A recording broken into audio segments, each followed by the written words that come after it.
За мен беше удоволствие да се включа в летния лагер на таланта на операция Плюшено мече, организация, която подпомага млади хора по пътя им към образование и самостоятелен живот. За какво разговаря с младежите от операция Плюшено мече? Говорихме за финансовата грамотност и първите важни решения, които идват и с първата заплата.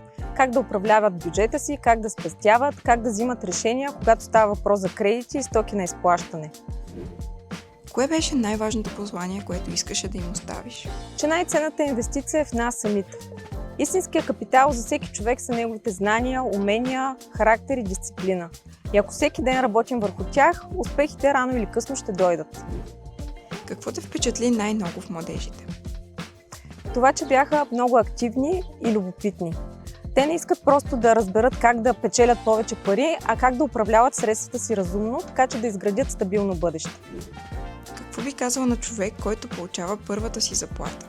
Първо да планира, а после да харчи. И да започне да изгражда навик, всеки месец да спестява дори малка сума. Какво научи ти от тази среща? Отидох с желанието да споделя знания, а се върнах заредена от енергията и ентусиазма на младите хора. Защо е важно експертите да споделят знанията си? Експертизата е истински ценна, когато е поднесена разбираемо и в точния момент за всеки човек, когато има най-много нужда от нея.